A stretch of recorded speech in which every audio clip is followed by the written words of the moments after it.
Well, not anymore. There was a time that I did. I think after the second or third year, I started finally to... Modern science is fighting this killer, and in many cases licking it. But we need you in that fight. In the golden era of television shows, Dan Blocker was a revered name. He was known for his outstanding role as Hoss Cartwright on Bonanza, one of the most watched and successful series. After a tragic death, he left behind a huge fortune as one of the highest-paid actors of his time. Was he terminated because of his wealth and insurance? What happened to everything he left behind? His wife, kids, and legacy? Let's explore everything, including how he died tragically. Dan Blocker House. Dan Blocker owned several houses during his life, two of the most notable being a house in Inglewood, California, and a 6,000-square-foot Tudor-style mansion in the Hancock Park area of Los Angeles. He lived in the house in Inglewood while working in the entertainment business, but there are no detailed records about what it was like. According to reports, he kept that house and used it as his main spot, traveling from there to the National Broadcasting Company studios for his job on Bonanza. The Tudor-style mansion in Hancock Park was a big place with 6,000 square feet, which means it had lots of rooms and plenty of space, like you would expect from a fancy home in that rich neighborhood. That mansion had a nice look, typical of Tudor-style buildings, with steep roofs, fancy chimneys, and detailed woodwork, though no one had said exactly what was inside or what special features it had. No one knows how much money Dan Blocker spent to buy these houses because the exact prices are not written down anywhere that people can find. He made a good amount of money from Bonanza, and by the time Pernell Roberts left the show after the 6th season, Dan was earning about $10,000 for each episode. When he died in 1972, his total worth was $5 million, which would be around $25 million today. That shows he had enough money to buy expensive homes, but no one has specific numbers for what he paid for the Inglewood house or the Hancock Park mansion. It makes sense to think those houses cost a lot, especially the mansion in Hancock Park, since it was in a wealthy part of Los Angeles and was so large. After Dan Blocker died on May 13, 1972, what happened to his houses differed for each one. The house in Inglewood, California, is not talked about much after he passed away, so no one knows if his family sold it, kept it, or did something else with it. But the 6,000-square-foot Tudor-style Hancock Park mansion had a clear path. Later, that house belonged to rock star Rob Zombie, which means it was probably sold or given to someone else after Dan's death. The fact that it changed hands shows that it did not sit empty or fall apart, but kept being a valuable and lived-in place. There is no sign that either house was left unused or got run down after he was gone. Also, Dan Blocker Beach in Malibu, California, which Dan co-owned with Michael Landon and Lorne Greene back in the 1970s. $2 million was a significant sum, especially in the middle of the 1960s. That amount would be worth about $16.3 million today due to inflation. Still, that price seems low for a piece of oceanfront land in Malibu. During that period, the main actors on Bonanza were each earning about $10,000 per episode, and with 34 episodes in a season, those paychecks accumulated. The Cartwright actors who portrayed a family on the show were close friends off the set as well. Lorne Greene, Dan Blocker, and Michael Landon pooled resources and purchased a half-mile stretch of Coral State Beach. This beach faced south and was an excellent location between Malibu Bluffs Park and Malibu. Like many celebrities, Blocker and Landon resided in Malibu, where a single house can now sell for more than $120 million. Dan died in 1972, right when Bonanza was starting its last season. With their friend and partner gone, Greene and Landon decided to give their beach to the state in 1979. They named it Dan Blocker Beach to honor him and wanted it to be a place where people could enjoy themselves. For some reason, the beach did not open to the public until 2014.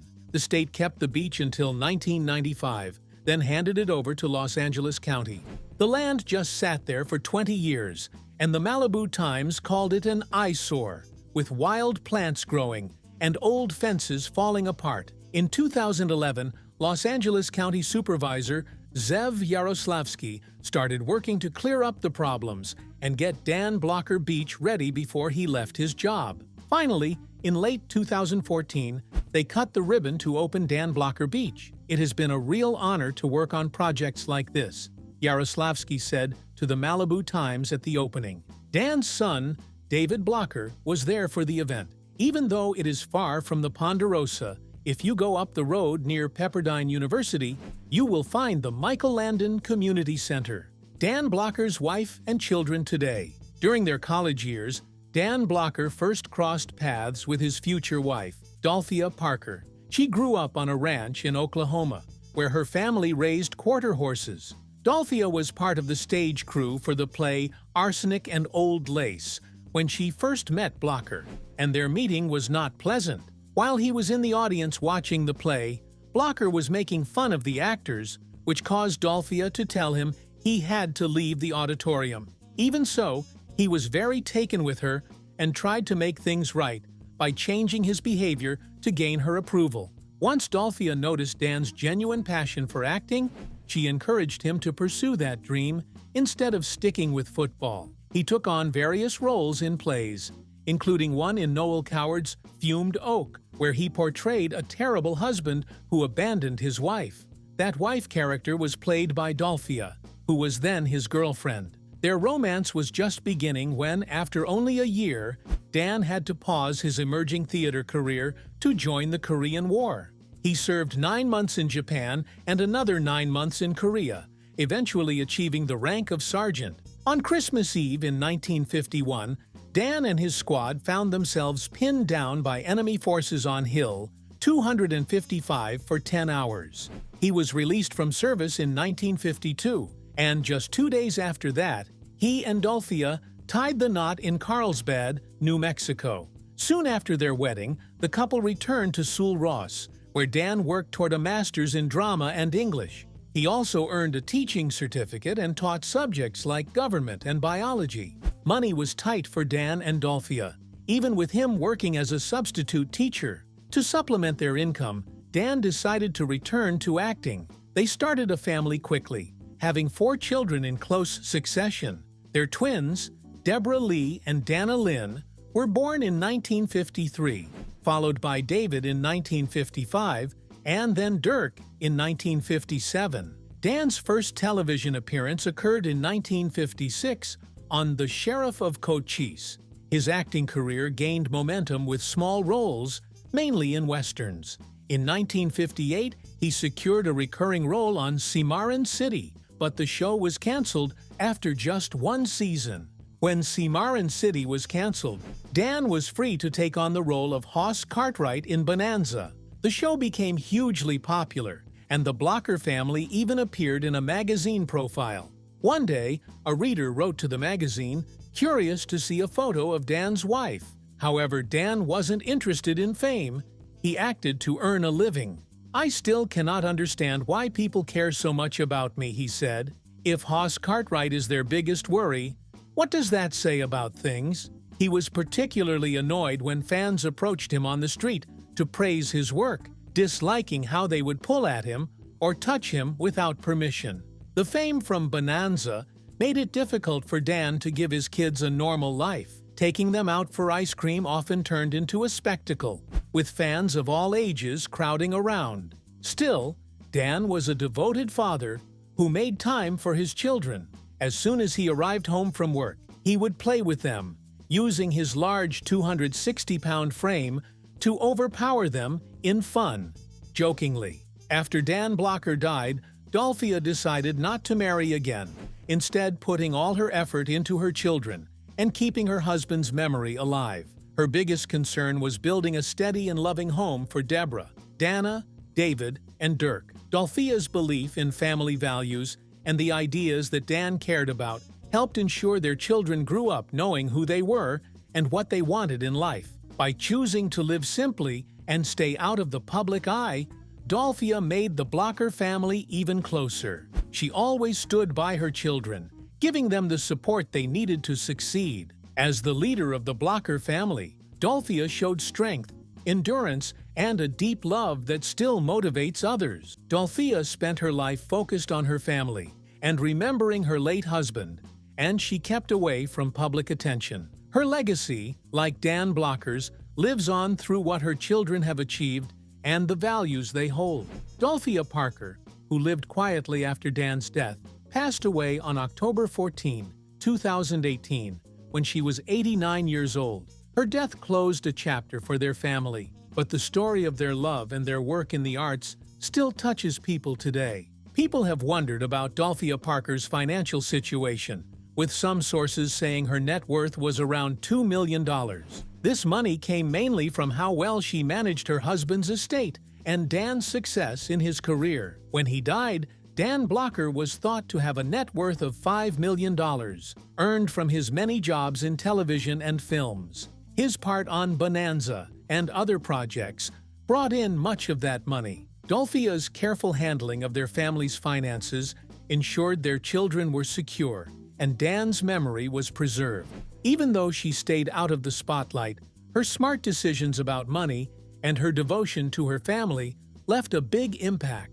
Dolphia Parker's life shows how strong love and family can be. Her constant support for Dan Blocker while he was working and her dedication to their children after he was gone have earned her a special place in the hearts of those who value the Blocker family story. Fans still fondly remember Dan Blocker's role as Hoss Cartwright, and Dolphia's part in their family's journey is just as meaningful. Dan and Dolphia's influence continues through their children's successes and the lessons they teach. The Blocker family's effect on the entertainment world and their focus on family values remind us how much one family can mean to the world. Dolphia Parker, often less noticed because of her husband's fame, was a key figure in their family's tale. Her strength, ability to keep going, and commitment to her family still matter. Dolphia's life, shaped by her support for Dan Blocker and her steady dedication to their children, proves the lasting power of love and the value of family. As people continue to celebrate the Blocker family's legacy, Dolphia Parker's role remains central.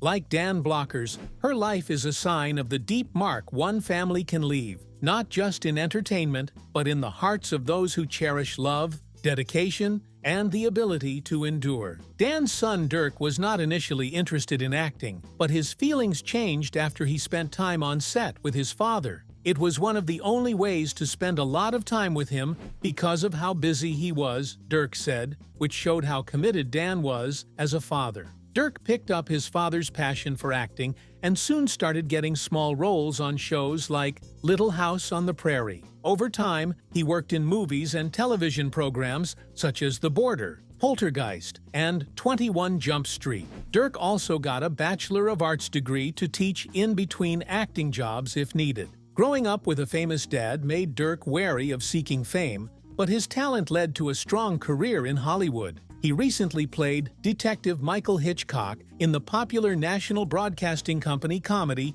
Brooklyn Nine-Nine. He often talks about how much he loves her. On one Valentine's Day, he shared an old photo of them dating on Twitter and wrote, "Falling in love with someone who makes me this happy and having her feel the same has given us a wonderful life together. Happy Valentine's Day." Dirk also frequently honors his father, Dan. In 2021, he posted a picture of Dan on X, expressing that he thinks of his dad and feels his influence almost daily. He also urged others to contact their parents to share their feelings. Blocker's daughter's kindness further demonstrates that Blocker was committed to raising his children with the Cartwright spirit. Dan tried to avoid loud nightclubs in his spare time and enjoyed working in his garden. He and his wife would occasionally take the children out for ice cream, but it was hard for Dan to move around in public. A man never appreciates his privacy until he has lost it, and it bugs me. It really bugs me. I try to keep the family normal, unaffected by father's so-called celebrity. It is a losing battle, he said. When Dan Blocker died, Dolphia was left to raise their children. Today, Dan's spirit lives on in his children, particularly his son Dirk, who resembles his father. Fans can see Dirk on the hit comedy television show Brooklyn Nine-Nine, playing lazy, aging Detective Michael Hitchcock, alongside his equally unenergetic sidekick, Detective Norm Scully, played by Joel McKinnon Miller. While providing comic relief, fans cannot get enough of how much he looks and even sounds like his father. Dirk, 67, has also appeared in other well-known television shows like Murder, She Wrote, Texas Ranger, and Beverly Hills 90210, and even appeared in Bonanza, The Return, as a reporter named Fenster. He said his love of acting came from hanging out with his famous dad. During his childhood, Dan would often take his son to the Bonanza set so they could spend time together. "I suppose I was bitten by the acting bug at an early age while going to work with my dad," Dirk Blocker said in an interview with Jeff Pearlman. His schedule was such that this was one of the only ways to spend much time with him. As a result, I would watch as he and his cohorts chat amiably about current events 1 minute, and then watch them transform themselves into someone else when called to the set.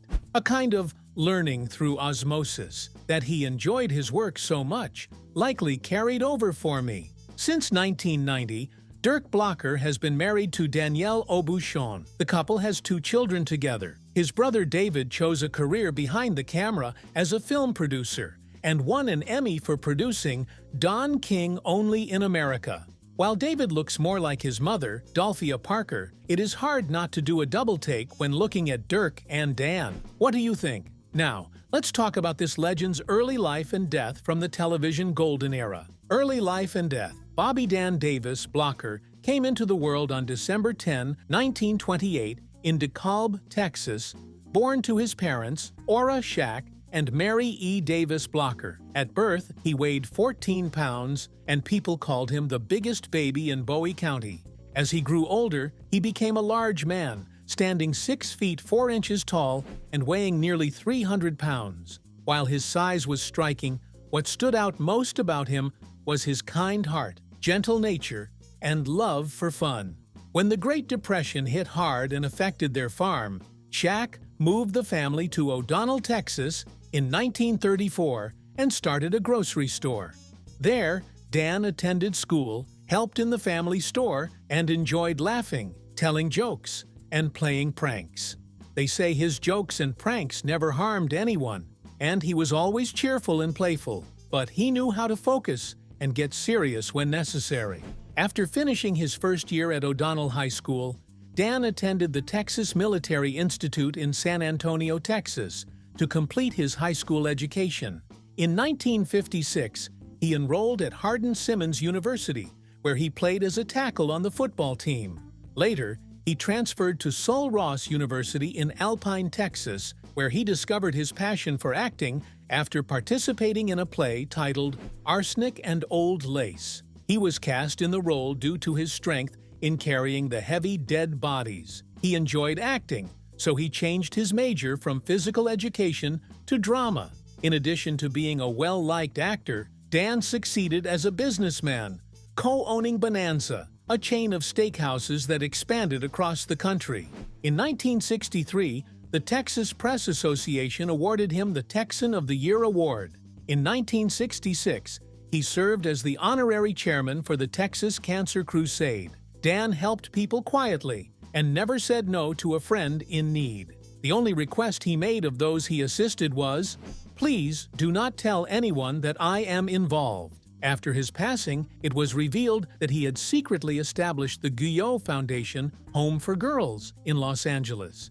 Dan died on May 13, 1972, due to a blood clot that formed after gallbladder surgery, resulting in a serious pulmonary embolism. He was laid to rest quietly in a small cemetery in DeKalb, Texas, alongside his father. The old family grocery store's front still stands in O'Donnell, and the town has honored Dan by including him in part of their county museum. In a park across from the museum, they erected a bust of Dan in 1993 with a plaque that reads, "Thanks to movies, Hoss Cartwright will live on."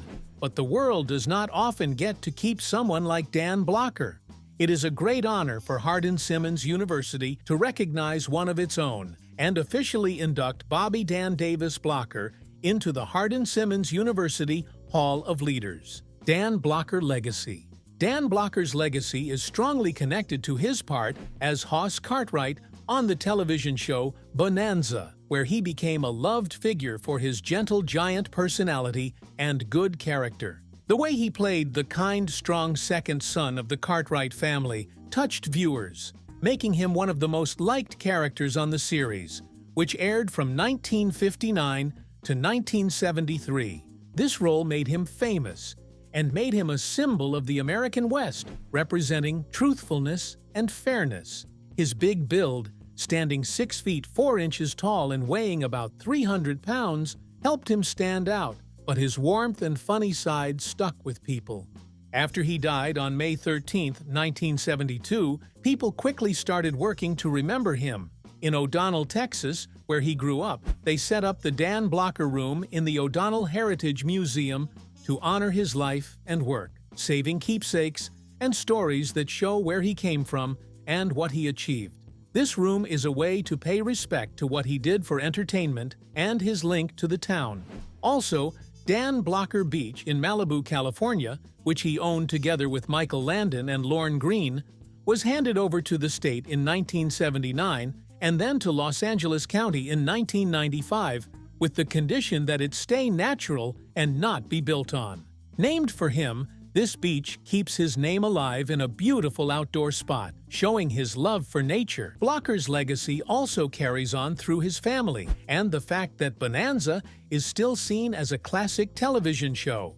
His children and widow have ensured his memory stays strong, and fans celebrate his work, so his legacy continues. The effort to create places like the beach and museum, along with how much people still like him, proves that Dan Blocker's legacy lasts in show business and in the hearts of those who knew or watched him. What do you learn about Dan Blocker, who helped people and requested not to be known? Let's hear from you in the comments. Thanks for watching. See you in the next video.